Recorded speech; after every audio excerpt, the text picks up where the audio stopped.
This club's about winning trophies.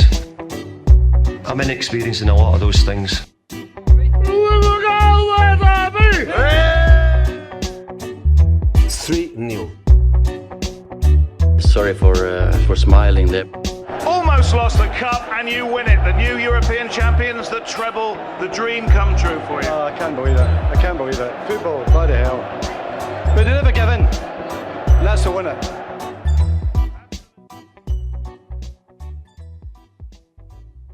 Welcome to the American Red Devils podcast. I'm John. I'm Alex. And we're bringing you the best Manchester United news from this side of the pond. Woo, sir. How we doing? We got breaking news from Sky Sports News. Here we go. Dharmesh, what can you tell us? Yeah, Teddy, I mean, it was the big question, wasn't it? Would Erik Ten Hag stay or would he be sacked as Manchester United manager? Remember, he did maintain throughout all of the talks that he'd had with Sir Jim Ratcliffe and everyone at Ineos that he believed he would be the man to lead Manchester United forward. He still maintained that he was under contract until next summer at least, and he had no reason to believe that he wasn't going to be the Manchester United manager. And over the past couple of weeks, we know about this post-season review that Manchester United have conducted following that FA Cup final victory against Manchester City. And after that review that looked over the last season and the broader first-team operations, the club and Erik Ten Hag held constructive discussions about what had happened over the past season and what potentially could happen in the future. Now, Manchester United, it should be said here, considered all eventualities. Now, by that, they did speak to other managers, they did speak to representatives of other managers, for example, Thomas Tuchel, Kieran McKenna, Mauricio Pochettino as well. But the clear conclusion after that review and after all of those talks was that Erik Ten Hag would remain as manager. Now, as a result of all of this, both the club and Erik Ten Hag are believed to be aligned and have now entered significantly negotiations over a contract extension. Remember, he's got 1 year left on his contract as the Manchester United manager. But following this review and following those talks, this is really significant now because talks have now begun over a contract extension for Erik Ten Hag that would see him remain as Manchester United manager, not only for the remainder of his contract, that's the final year, that's next year, but beyond as well. Well, there you go, sir. The story of the summer, at least the story of the first part of the summer has been settled. We talked about it 2 pods ago or 2 days ago on the pod. When are they going to make the decision? They made their decision. I think it's the right decision, but it took 17 days after the FA Cup final. So that's the thing that's a little stupefying is why did it take so long? But either way, there you go, sir. That's our manager for at least game 1 of next season. How you doing? How we feeling? It's an emergency podcast. You're feeling good when ARD has an emergency pod, sir. It's been a while. We've been through a few managers in this podcast. We had the emergency pod for Mourinho, the emergency pod for Ole Gunnar. Who else? Solskjaer, sorry for smiling. A few of them. Rangnick didn't get the emergency pod as he was headed out the door. Erik Ten Hag I feel like we're hiring Erik Ten Hag. I feel like there's some excitement around this decision. It's like, hey, it almost feels like a new manager because we literally new manager just made our manager feel like he was not our manager for an extended period of time. So it literally feels like we're hiring him. We're even going to give him a contract extension. Talk about making a meal of it. This is so perplexing in so many different ways that Ineos would not just back him when they came into the club. Like, what? Like, it doesn't make much sense to me. There's so many different threads on this one, but overall, I think it's the right call. And yeah, maybe you had some crazy journey to get to the right call. Maybe it took too long. Maybe they did Ten Hag dirty and disrespected him, but I think they got to it. And, as a fan, it's been a rough go. It's been a rough year. We saw a lot of records to the downside. I don't need to remind the American Red Devil listeners about shitfootball.com and how that was, on display every week in the league, and we finished 8th place. worst European campaign, but it's time to just calm down. We got our man. He's going to be on the touchline. Everyone's going to back him. See what Ineos can do in the summer. And this is just really going to be more the same from United. The transition is not going to happen until we get Ashworth in. I don't think we're making significant moves until next summer. And we talked through it on the last podcast. And that's why I think having Erik Ten Hag to run it back with the team that won the FA Cup is probably the best idea. Oh, by the way, Ineos doesn't have to cut him a $10 million check. And the options aren't that great in the first place. So here we are. I just hope we play better football next year. And I think Erik Ten Hag, what doesn't kill you makes you stronger. Ending it with the FA Cup. And good on Ineos for getting there in the end. But again, just such a funny process. Like I said, it feels like we're hiring him. It does. I mean, even the way the announcement was made today and dropped, it was like, oh, we signed Thomas Tuchel. We signed Graham Potter. And no, we kept with our existing coach. There's been no new contract, but it does feel like it's also Manchester United, so everything feels like a bigger deal. But I have to agree. It's like I think it was the right decision. Now, we don't know what the extension looks like. Is it the same terms and just another year? Is it 3 more years? Is it more money? So we'll find out as that gets ironed out. But like, should they probably back them more vocally and upfront when they formalized the deal in February? Almost certainly. Like, was football shit last year? Certainly, not almost certainly. And did the team and Erik Ten Hag pull off the unexpected by winning the FA Cup? Certainly, and that kind of changed things. So I don't know why it took so long. I think it took so long because Dan Ashworth's not in place yet. Omar's not in place yet. But like the smart, safe, conservative move is stick with the guy you got who just won a trophy, and then you always have him available to cut your losses as need be. Extra years in the contract only means it's going to be more expensive if and when they do fire him. So this is one less thing for United to have to worry about. They can like move forward and be like, all right, we got the same guy. People know him. We have a lot of wood to chop. We still have to get our DOF, and that hasn't been done yet. We haven't sold a single player. We haven't bought a single player. So it's like there's so much other shit to do that. Yeah, this is the obvious choice, but why did it take 17 days? Hey, here we are. But the best thing is it proves like nobody knows nothing. In English football, in like the pundit world, they don't know a thing. until what's his name? The guy from Athletic drops it. Who dropped this one? It was, what's his face? Romano. No, it was pre-Romano. It was the English guy. But either way, I will look it up in the meantime. But like, there you go. It's on to business. It's like, United's we're going on our summer break for like 10 days. We're going to the Euros, and United's got certainty around their manager for next year. So let's just focus on selling players, buying players, and getting better football on the pitch next season, because that's what we all care about. Quick PSA for the podcast. If you like the American Red Devils and the emergency Muppet take that you need about us keeping our existing head coach and making a meal of it, we are the podcast for you. This time of year, there is no football, but we do something that's really important. We actually have a fan survey. We want to hear from you, the fans, about what we can do better here at the American Red Devils podcast. It's pinned on our Twitter profile and on our Instagram stories. If you just click on that link, you answer about 15 questions. It takes about 3 minutes. Fill it out. Help us get better. And oh, by the way, you get entered into winning $100 of American Red Devils merch, which is really sweet, sir. And if you want to grab some merch, that's a different way to support the podcast. You can check out our store, americadevils.store. Bad news for all the Erik Ten Hag fans. The price of the scarf went up. Did it? John made this decision. How much is the scarf now? I want to know. $17.99. $17.99. It's back up to the regular price.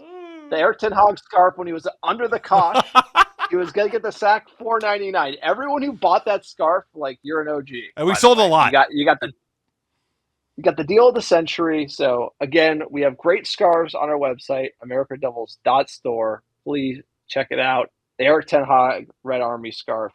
Not a lot left in stock. Back your man. Back the pod. Also, check out our Patreon page, patreon.com/AmericanRedDevils. It's a special website for members only. You get an extra special behind-the-scenes episode every single month. Tons of other benefits. Great way to support the pod. Oh, by the way, we don't have any ads on the pod. Don't waste your time. Other than this, the housekeeping we got to do here. Sir, tell them how they can support us via reviews. You can support us via reviews. You can support us like the ways John mentioned, by buying merch, by joining Patreon, which goes a long way. It has tons of benefits that like we can't even capture during the pod, given we don't have enough time to talk about all the good stuff. But another way to support the pod without spending any money is to write 5-star reviews, especially on iTunes or Spotify. And if you do so, we're giving out free merch. So write that 5-star review on iTunes or Spotify. Send a screenshot of the review to AmericanWayDoubles@gmail.com with your mailing address, and I'll personally pick, pack, and ship some free ARD gear right to your door anywhere in the world, sir. I don't have a review right now, but keep them coming in. And the journal that broke the news was David Orenstein. He's tier 1 out of The Athletic. And you know what? I guess that's the source for Ineos at the moment, because that's what we were saying. We don't know who to trust yet because. But Ornstein, it's not like a source. Like this is the one thing. But Ornstein broke it first. He was the first to break the news. Here's the deal, sir. I'm going to give you education. Tell me the deal. Okay. I'm going to give you. Tell me. I haven't been watching football for 20 years. Tell me. Yeah. The Simon Stones of the world are getting it from the horse's mouth to tell the fans. That's not like the inside track on. You know what I'm saying? Like I'm not saying. I would say he was the first to be told by Ineos. Ineos told him first. Yes, exactly. But Ineos told him to tell us that. So it's like yes, that is the role of journalists. No, but there's always a mouthpiece of the club who will only get it when it's official, and there's other guys who are kind of like digging around the smoke screen. Like they said, hey, he's gonna get fired. I do think he was gonna get fired. Like I actually, like, for everyone posting that article all around social media being like, oh, look at these guys take that L. Like I think Ineos is gonna can him. And the fact that they were like that was leaked. They didn't refute it. They didn't come out and say, no, we're not going to can him. And then they interviewed other coaches for 17 days. Tells you that if they could have found a better candidate, they probably would can him. And also that $10 million hanging above his head, the $10 million, you got to talk about that. Like, that's a reason not to sack the guy. Like 10 mil, we're going to need this summer. We don't have a lot of cash. And that's like a big decision to make. And that's why I think it was right not to spend the money to sack him, because you don't know if you're going to get a better coach out there. Well, you're going to also, okay, so that's true. But a lot of people were speculating. I was trying to get to the point that like most of these guys have no fucking clue. And even the guys who have an inside track still have no fucking clue. But that's a different story. But I like the 10 million is going to turn into a bigger check, because if they give him an extension, that if they do want to fire him next year, which is still a possibility, it's like, even with all this hubble and even some better football, it's probably like a 33% chance he gets fired in the first 6 months of the season, given how shit some of the football was, or much of the football was last year. So I think it was, it's hard to like piss off the fans after you win an unexpected FA Cup final. And like you said, the options are not great. The only upgrade really is Tuchel, and I think Tuchel wanted more say than they were willing to give, and I think that's what killed that deal. And like I said, like I speculated 2 days ago, which is like, I think Tuchel was leaking that he didn't want the job because he got rejected, because they want to stick with more of I bet you Ten Hag was willing to acquiesce and be like, I'll be a yes man. I want to stick with Man United. Who wouldn't, bro? I mean, it's like I said, he wants to stay with Man United. Maybe he's willing to like not be so rigid and be like, you guys call the shots of recruitment. I'll just coach the squad. And maybe, Mr. Stubborn bent the knee a little bit and kissed the ring. And that'd be great, because every time Mr. Stubborn decides to bend the knee or change tact or switch it up, it goes great for him. And that's what I think this is. What you're seeing here is, people say, oh, Ineos screwed it. Oh, Ineos did that, etc. Right? For me, I think they did their diligence, right? And they probably didn't do it as soon. Like, this should have all been sorted out in like April and May. I'm kind of confused why they waited to the end of the season to like interview Tuchel or figure out he wasn't the guy. I thought they would have had like a better understanding of like the candidates and who would have been a fit. But the fact that they don't have Ashworth is that's really the story, is the director of football who's going to be deciding on the manager and the style of play and the roster moves isn't here yet. And so what we need is a stopgap solution. And Erik Ten Hag plus Barada and Wilcox is going to be the stopgap solution. And the fact that Ineos went and talked to all these managers, made an assessment, that nobody else was going to do a better job than Erik Ten Hag if he was willing to play ball with the new structure, which again, I speculated he wouldn't want to. So good on Ten Hag for kind of changing tack there, or I'm assuming he would change tack. And then I just want Ineos to be like a little more shrewd on the extension because it just shouldn't include this like giant payment. Like I think ultimately like he'll probably get a raise and then that if they fire him that amount of money will go down. Like that would be the goal of Ineos would be to like give him years to the public, to the Muppets and tell us oh he's got a 3-year extension. He gets a raise, but the amount of money they have to pay when they sack him goes down, right? And I think stays the that's same or probably stays close, you know. Doesn't or explode. it changes, yeah, or it goes down over time or something. Like I think really that would be something to look at. But the fact that Ten Hag, credit to him, he's willing to come back to the table. And you know what? He succeeded in Ajax, so he didn't have to do all the transfers, like decide on the antes, etc. And hopefully, you know, Erik Ten Hag can learn some lessons around like what went wrong last year. And I ultimately think that if two parties go through this stressful situation and they're able to, you know, be the bigger man, come back to the table and say, hey, let's do this right. I really think that forges strong bonds, resilient bonds, and could really be helpful to driving this club forward. Now, obviously, caveat it with all the things like I just want to see ship football die a death. Like I just don't want to see that anymore.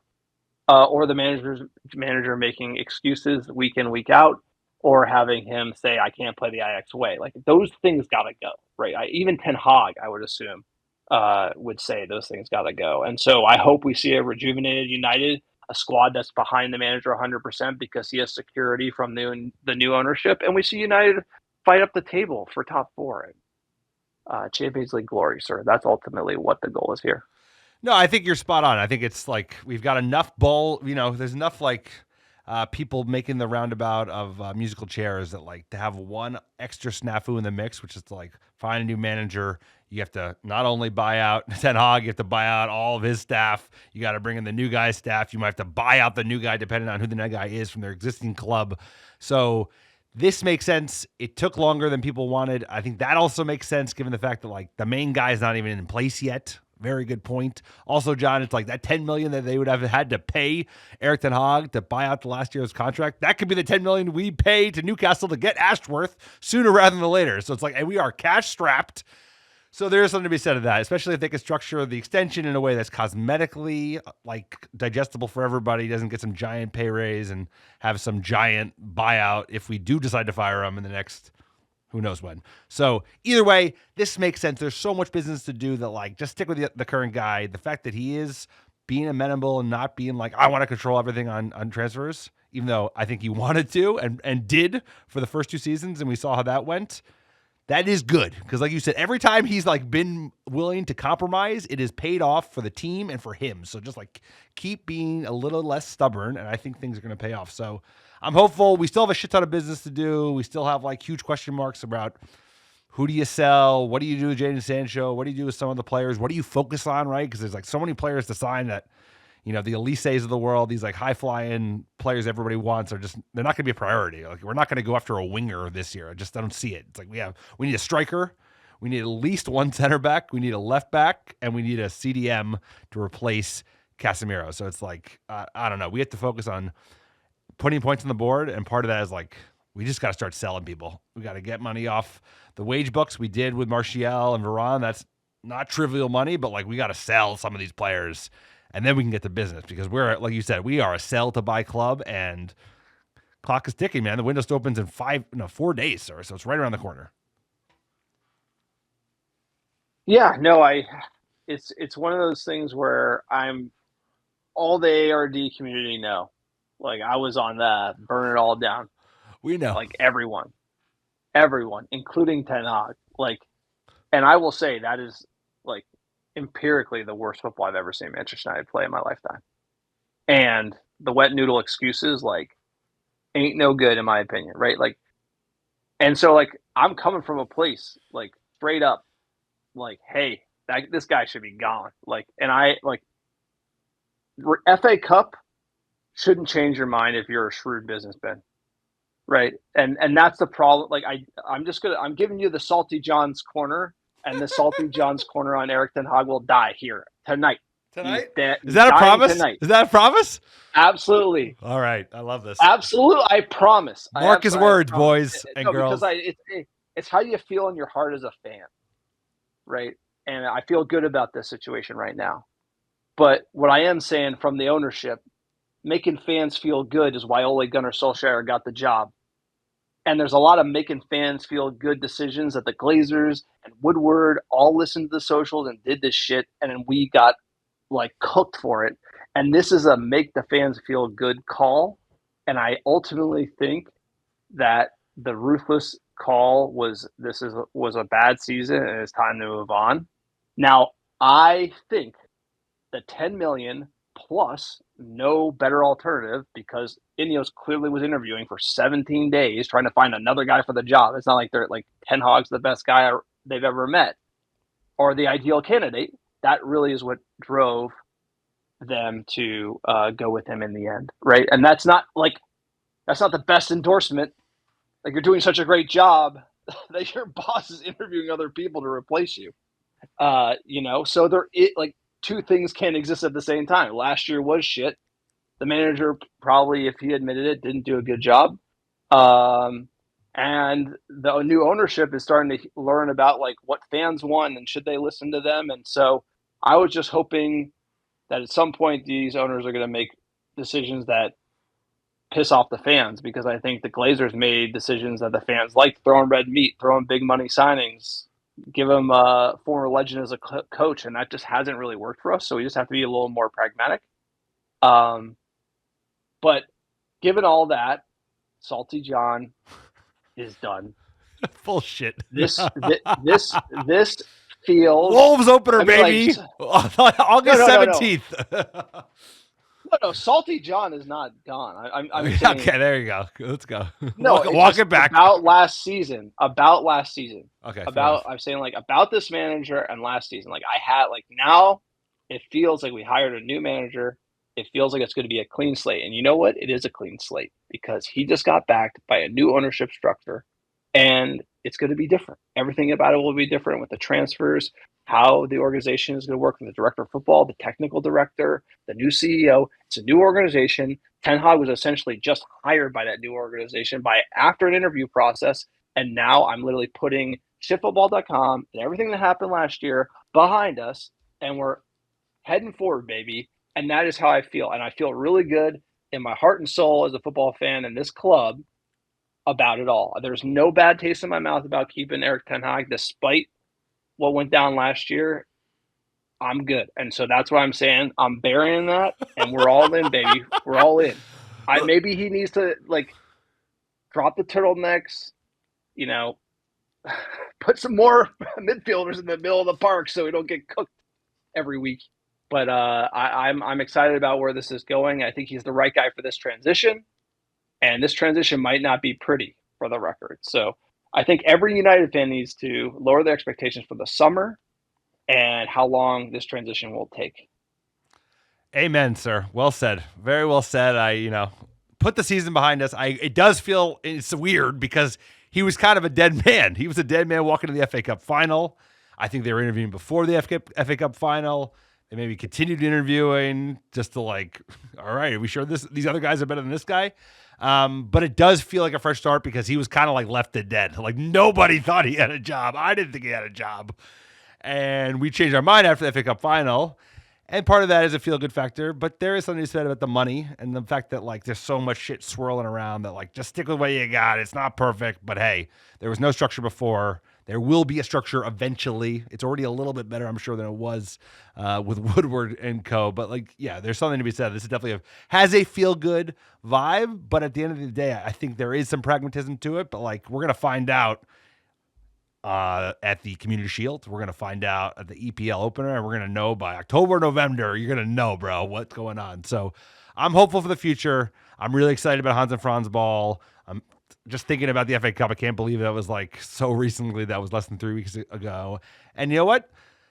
Now the manager has no excuses. Focus on football. You don't get blamed for 85. There's not going to be any more Antonys that you have to sign that are going to fuck up and look like a big mess for a variety of reasons. So, you get to just focus on football, and that's what you're responsible for. And if you perform well at football, then we're in a good place. And if you don't, well, that's all you're responsible for. So what are you here for? So, it's kind of a no-risk move at this point. It's Graham Potter, he ain't going nowhere. Gareth Southgate, will be available. It's these guys are hanging around the hoop, bro. So it's stick with this dude, save some money for now, and then if we have to fire him, we'll fire him later. I honestly think, I think Jimmy, shout out Jimmy Ratcliffe. London Marathon, sir. Shout out to London Marathon completer. That's amazing. The fact that he did a marathon at that age. I think Jimmy, I'm going to call him Jimmy. I think he's cool with that. He's cool with that. He listens to the pod, and we told him, hey, Jimmy, the 3D chess move is keep Ten Hag, make him eat the shit moves this summer and have him try to go out like Bambi on ice next year with you thought the team sucked last year, bro? It's going to be Get worse. ready, bro. Get ready. That's literally what's going to happen. And I just, by the way, I think Ten Hag ain't going to be excuse factoring it next year. No, there's not. no way. No, he's not. And here's the deal, all United fans, we want to see Ajax ball. We need to, the shackles have to be off. We want to see a brave team go for it, the FA Cup. It's where was that all year? I only changed it, put Bruin at the false 9. Boom, we start to see something. I just felt he was his own worst enemy at times, and I think he's going to learn from that. I think it's going to be interesting. I mean, the assist, his Dutch assistant, the bald assistant on the sitting next to Morgan Justice, whoa, that poor guy. What is that guy's name? Probably needs a sharper character sitting next to him. But regardless, here we go again. Transition year, really, for United. This has to be low expectations. Before we get into fan questions, sir, I was just going to hit the point of you get Ten Hag, you have a mediocre summer with the spend.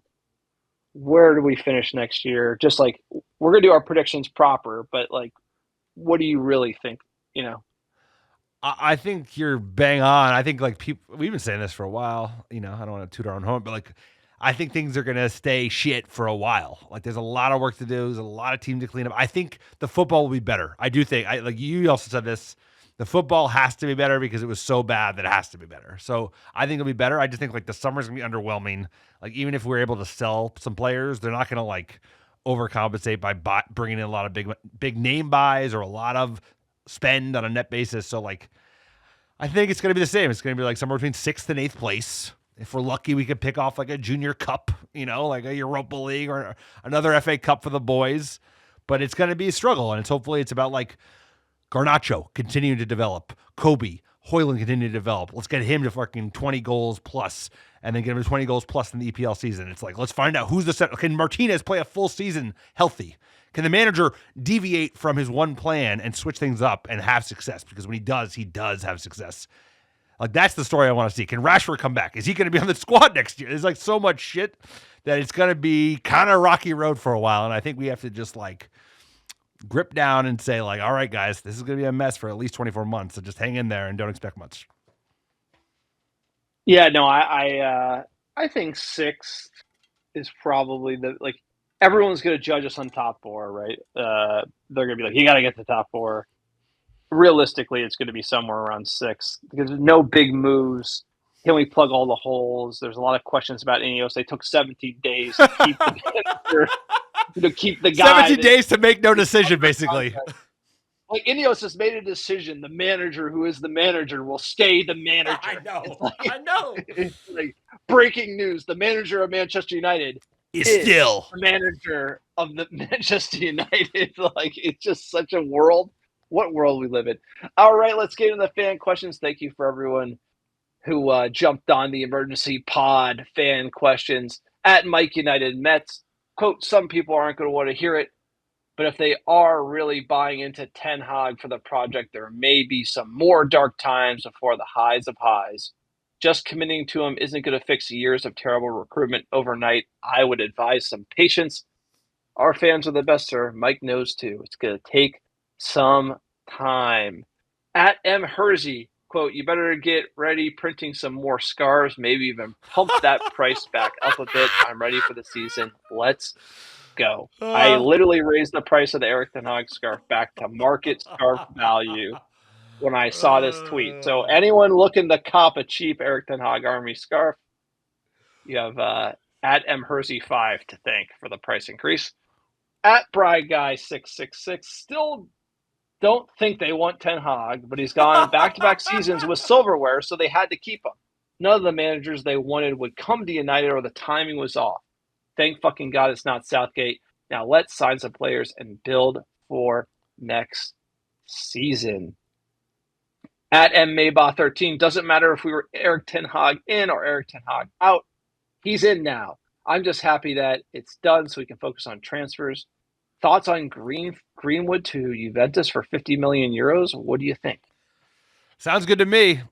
You know, we have to sell him, so that seems like a decent fee given our track record selling play. I mean, I'm sure if it was like a City player, he'd go for 100 million, but is what it is. I'm very curious how Jadon Sancho is going to react to this news. I just thought about that. He's coming back, by the way. He ain't getting sold to Dortmund. So there's a lot of shit to happen this year. A lot of stuff to happen this summer. It's going to be a bit of a mess. So brace yourself. Erik Ten Hag, Jadon Sancho, they're going to make up. No way. Going to go on the Love Boat. No way. Love Boat. They're going to LA. Going to dap them up. They're going to the United States tour. That'll bring everybody together, you know. Snapdragon Stadium. At Love the Bulls 18, Erik Ten Hag post-game comment about taking trophies somewhere else really scared United. I mean, that was a baller comment. And this is a point that I wanted to make.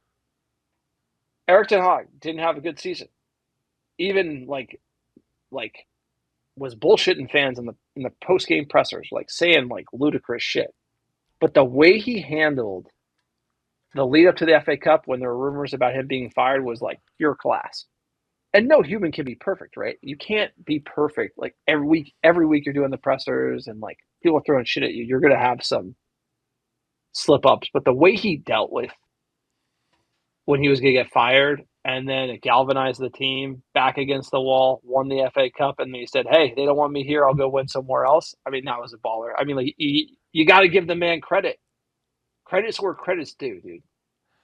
As shit as some of his takes were, that was like the best I've seen in a long time. That was the most Manchester United manager comment a Manchester United manager has made since Fergie retired. Like, that is the most like...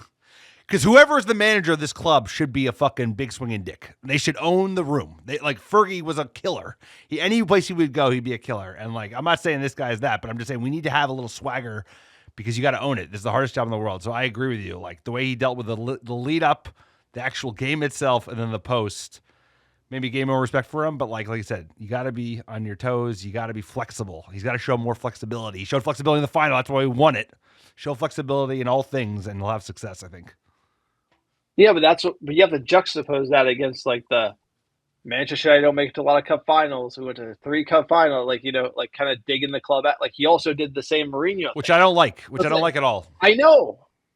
Which is like pick one, either just ball out. Maybe he was lashing out because he thought he never got any support. I don't know. I'm not going to make excuses for him, but I didn't like that either. I can't excuse that. That was not good. I don't like when coaches spit in the face of the club that they represent. My club, our club. This is our fucking club, and that bothered me too. But like, you know what? Nobody's perfect. You just said it. I hope you learned a lot. At you, Bosun. I think it's the right call given the circumstances. More important is whether the new team can do some deals in the event go Denmark in the Euros. Sir, it's true. We decided to not fire the manager, and now we got to do business. And that's like arguably more important because if you did the assessment, you would clearly like listen to the coach who basically said, I didn't have like a full squad the entire year. So how are you going to fix that? Right. And you need to do all these deals. What if you don't do all these deals? Are you going to be fixing the problems? Right. So, well, who's the blame go to then, bro? There's no blame on Ten. If the summer is a disaster, it's all heat on Ineos. It's not. Well, this could go, I'm not going to go like this could go super. Like, again, I think that like it's going to go one of two ways, sir. It's going to go opening game's going to be Wolves 2.0, or it's going to be like, whoa, this team is great. And I will also tell you that we were really good leading up to winning the EFL Cup, and then we were shit. Right? The EFL Cup was kind of like a peak, and we dropped off that season. So, like, take it with a grain of salt. After winning the trophy, we did not get better after winning the EFL Cup, right? No, we were good until then, and then we fucking kind of fell off, and then kind of pulled it back together to finish in third, but just, yeah, we'll see. I don't know. I don't think it's going to be either. I think it's going to be a mix. Like, it's not going to be like high flying like it was in the FA Cup final 17 days ago. I'm hoping it's better than Wolves. I'm hoping it's better than the season opener before, which was also a shit show. 2-1, I believe, to Brighton. We'll see, man. This summer is going to be telling. We have a lot of work to do. Expect little, and next year is going to be a mess. Just expect a mess, and there you won't be disappointed when it is. How many years do you think the club plans to extend him by? Maybe they've given him additional year to show some confidence to help him decrease the likelihood of him phoning it in for a year. What do you make of the extension and how long that would be? I think they waited so long, they have to give an extension. I think if they were just like on Monday after the FA Cup final, like Ratcliffe did an interview, like, we're so pumped about Erik Ten Hag. We're really excited for this summer. He's going to step back, focus on coaching, and we're going to take it. We're going to see how the summer goes. We're going to see how next season goes. But we're all behind him. He's back to the club, and if he does well, we're going to give him even more years and more money. But now that they waited so long and they left the guy out to high to dry, like, they had to give him something more. They had to. Otherwise, it was like, well, you did nothing and it took you 3 weeks. So now you have to. But like what we talked about at the beginning, it could be a token, like a little bit of a raise, an extra year. But like if they want to fire him, the payout doesn't change much, which he might agree to because he wants to stay. He wants to stay. Like, he wants to be here. So I don't know. Who knows? We'll see. We're going to find out the details in the coming days and weeks when they actually sort it, because right now they're just in discussions. No, exactly. So when I heard extension, I was like a little concerned, but like, you can give him a 3-year extension and then by like, not next season, the season after, to fire him is basically free. Right. So they basically say, hey, next year it's 10 million still, but then the season after that, it's like 2.5. Right. That's clearly what they're going to do. Like, there's no way Ineos is going to like extend the contract and keep that 10 million vig there. That's like no bueno. But this extension will give him the staying power, like, to the locker room, and then get Ineos out of this sort of like large extended fee. There's no way that they'll do that. So you have to trust them there. And again, the extension, like I said, it's going to be more for like optics and like a mea culpa, like you alluded to as well. Last one here at D_Cole18. After Tommy T backed out, we knew it wasn't going to be the yes man Sir Jim wanted. And Erik Ten Hag is the best manager out of all the candidates. This makes sense and buys Ineos a few years to get the stadium and off the field financial sorted. Fans would have rioted if they brought in Southgate, Potter, or Poch. And this is the 3D chess move like we talked about. This club is going to undergo a transformation, literally, as it relates to the stadium. That is probably the number one thing that they're thinking about, because there's a huge cost there, and that's going to make them tons of money going forward. Then they're going to have to basically, like, I hate to say it, fire a bunch of people, streamline the organization so they can start turning over more cash flow, and that's going to let them pay off the debt and invest in the team. And that's going to take 3 to 4 years to really get this thing humming. And you're going to need a transition manager over that period of time. I think Erik Ten Hag would be a great candidate for that. And so Ineos has so much going on. Like you said, sir, last pod, very wise, make less decisions. You said it too. You're like, well, not firing him is a decision. It is, but it's a cheaper decision. It doesn't cost no $10 million. You can just leave him, move on with your life. And like you said, we got plenty of miles to run, bro. We have so much work to do. It's like, just, okay, keep the guy, keep him. Fans are excited. They got their meat. They got the FA Cup. Like, the players seemed like they wanted to play for him. They all look pretty pumped during the game, after the game with the manager. So it's like, just stick with them and we'll see what happens, because it's going to be a mess. But hey, we're going to be there every step of the way. American Red Devils, baby. We did emergency pods. This guy's remote. I'm sweating my ass off. The pod room's fucking baking. I'm cooking over here. I'm cooking like Erik Ten Hag and those pressers on the run up to the FA Cup final, baby. It is a scorcher. It's probably 20 degrees warmer in this pod room than it is outside 5 feet away. I can just tell it's like cooling down, and I am cooking. Cooking. That's because all the hot air. Exactly. It's like you're pitting out. I can see it here. Sure you want to go on video, bro? I am sweating. Well, look, that's it. That's the pod, emergency pod, best type of podcast. What a saga. It's wrapped up. We are the American Red Devils. Please support us. Check out our end of the season survey. You like the pod, you hate the pod, the good, the bad, please tell us. We need the feedback so we can get better. We literally do have no idea what we're doing. We love this club. But as it relates to running a podcast, no clue. So we're trying our best. Fill out that survey. We're trying our best. Fill out that survey, and it will go a long way to help us improve. Don't pull any punches. We're from Jersey. We can take all that criticism. Patreon. We don't have any ads on the pod because of our Patreon community. They support us. They go the extra mile. Tons of benefits. Check it out. Patreon.com/American Red Devils. AmericanDevils.store. Grab a scarf. It helps us keep the lights on. We can't afford AC, so poor Alex is sweating. I'm dripping. Bunker. Like, subscribe. Anything you can do on the socials, comment. It's just us, so it goes a long way. Hope everyone's having a great summer. Let's get on to the Euros. We're heading to Germany on Thursday. Going to have a blast. So we're taking a break, but drop this emergency pod in the meantime. Sir, you got our top 10 downloads last 7 days? I do. How we doing? Number 1, Los Angeles, California. New York. Dublin, Ireland. Chicago, Illinois. Charlotte, North Carolina. Melbourne, Australia. Houston, Texas. Philadelphia, PA, Dallas, Texas, and last but not least, Phoenix, Arizona. We appreciate all the American Devils listening week in, week out. Couldn't do it without you. We're going to be sweating with you all summer long and into next season. And we appreciate all of you, sir. The song of the summer for me. We've seen it all. We won the lot. Have a great week, and we will see you guys in the weekend after next when we get back from the Euros. Appreciate you all. Let's go.